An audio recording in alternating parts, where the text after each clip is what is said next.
E aí, gente, beleza? Tá, o que eu vou falar basicamente é assim, tipo, ah, o PDT é mais ou menos um framework mental de quando a gente está trabalhando com teste. E a base dele é que, assim, tipo, o seu negócio tem que ser, a sua preocupação com o negócio tem que ser maior do que a preocupação com o código quando a gente está testando. Assim como quando a gente está fazendo desenvolvimento, a gente está querendo sempre agregar valor ao negócio. Eu acho que isso é pouco utilizado dentro do framework do teste. E geralmente aqui a gente tem a razão para testar e tipo, eu tenho algumas coisinhas quando eu falo de usar o teste para orientar os seus testes através do negócio. E hoje a gente vai focar na parte de cobertura de código e tal. E eu vou ficar para cá. Tá. O que acontece aqui? Quando a gente acaba focando só em cobertura de código, a gente tem esses problemas aqui geralmente. Por exemplo, a gente não tem garantia de funcionalidade só com a cobertura do código. E às vezes, quando a gente vai trabalhar só com a cobertura do código, a gente acaba complicando ele, porque a gente injeta dependência e a gente começa a usar aqueles dublês de teste, caralho, 4. E o que acontece? Às vezes isso acaba também interferindo na cobertura do código. E geralmente cobrir só o código, a gente vai ter trechos de código que acabam se tornando obsoletos com o tempo. E como está lá coberto, eles ficam lá dentro da nossa codebase. Tipo, até você ter um ferramental bacana para te indicar isso.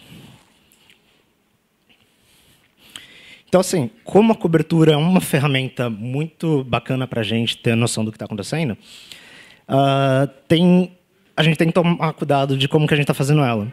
E, basicamente, a ideia é que, assim, em vez de a gente se preocupar com cobertura do código, a gente passa a se preocupar com a cobertura dos casos de uso quando a gente estiver tentando chegar o mais próximo possível do 100%. E aqui tem tipo, um gráficozinho assim, tipo, cada vez você precisa de mais esforço para chegar ali no cover de 100%. E, assim, quando a gente começa a ter essa mentalidade, essa troca sutil de framework mental, a gente vai pegar a pirâmide e, em vez de focar tanto em testes de unidade, porque são partes isoladas, a gente acaba focando mais na parte de serviço ou de integração, e isso é meio controverso, assim. E, geralmente, o pessoal foca bastante na pirâmide, acaba escrevendo muito teste de unidade, porque quando o Mike, sei lá o nome dele, fez esse cara aqui para o livro lá dele de Agile, era o caso dele na época, e ele dá alguns argumentos muito válidos, sabe? Tipo, custo é zero e é rápido pra caralho. Só que hoje em dia a gente também tem ferramental suficiente para fazer os nossos testes de integração terem essas mesmas qualidades. E, assim, é o teste de integração, mas ele é solitário. O que significa?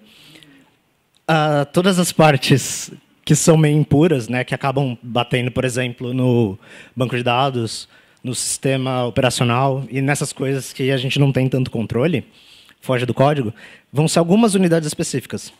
Se a gente isola só essas unidades para ficar autocontido usando os dublês de teste, ele é um teste de integração solitário, ao contrário do que o pessoal chama de teste social, que acaba batendo no banco de verdade e tal. E aí a ideia é essa, tipo, faz teste de integração mais do que o de unitário e foca em fazer ele solitário. E aí, tipo, tem uma citação desse cara, que ele fala que tipo, você tem que escrever teste, não muitos, e a maioria de integração. E quando eu estava montando tipo, a versão original disso aí, que é bem mais complexa, tem 1 hora de apresentação, eu achei esse post, eu fiquei super feliz e tal. E eu ia falar alguma coisa importante com isso. Tá. Tudo bem.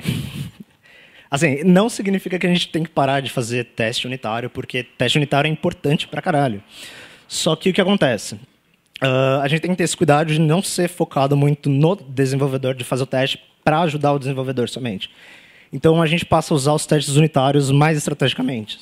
Os trechos não triviais aqui são tipo, trechos complexos, quando você está trabalhando com algoritmos que exigem muita lógica, ou quando não é uma coisa fácil de ficar abrindo vários testes de integração. Por exemplo, quando vocês têm validação de usuário. Assim, tipo, é simples, mas pode ter vários tipos de erro. Acaba não sendo trivial. No fluxo normal, eu digo assim, quando para fazer catches, às vezes você vai preferir trabalhar ali na unidade. Para fazer coisa muito específica de sistema operacional também, talvez seja interessante. Quando você está suspeitando que a sua biblioteca vai ter problema, alguma biblioteca de terceira, você pode ir lá e trabalhar ela isolada. E, claro, tipo, você usando a unidade, você vai fazer aumentar a sua cobertura de código.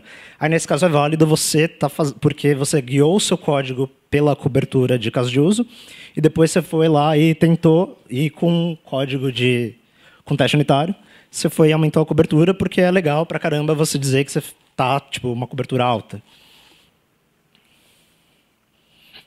Né? E aí o que acontece, assim... Peraí, eu errei. O que eu ia falar aqui? É que, assim, teste de integração tem a vantagem de estar usando todas as unidades, de verdade, então a sua cobertura acaba já batendo nas suas unidades, então ele já fez o papel de teste de unidade, e ainda você ganha uma vantagem que é bem importante, que é ver se está tudo funcionando do jeito que você fez, né? Tipo, as suas interfaces estão funcionando bonitinho e tal. E quando você está usando a integração, você também começa a saber quais áreas do seu código não estão sendo usadas pelo negócio. E isso deveria ser o mais importante, você conseguir saber quais fluxos estão sendo seguidos, quais fluxos você pode dropar. E com isso você consegue também visualizar o que você vai otimizar ou não. E aí, esse cara aqui é uma parte interessante, né? Tipo, você usar a fábrica de fixture para isolar as variações de negócio de uma classe específica, você acaba documentando também. Você, além de documentar, você não vaza as informações tipo, a especificação de implementação para o teste, e você acaba reduzindo a dependência cíclica, que é aquilo lá, tipo, eu mudei o teste, agora eu copio essa implementação para a minha implementação, e aí vai passar o teste ou vice-versa, saca? Tipo, Ctrl+C, Ctrl+V e funcionou o teste. Então, tipo, em vez de a gente estar instanciando dentro do código ou configurando, nesse caso eu criei um cara de doar cabelos, né? Só que assim, tem umas especificações, tem umas regras para você doar cabelos. Tipo, o cabelo tem que estar de 5 a 15 centímetros. Isso o teste não devia estar sabendo, porque se mudar a regra, você vai ter que ficar mudando em cada teste. Você pode ter N testes. Então fica mais fácil você encapsular os caras nas regras. Então você tem um doador válido, um doador que tem cabelo muito curto, um muito longo, e os que têm cabelo que não são saudáveis. E também tem uma fábrica que sorteia entre essas 3 regras para te dar um cara que é inválido. E isso é uma fábrica de fixture. E isso também te ajuda ali. Você tem tudo documentado, os fluxos pelo qual vai passar o seu teste. E basicamente é isso que deu para falar hoje.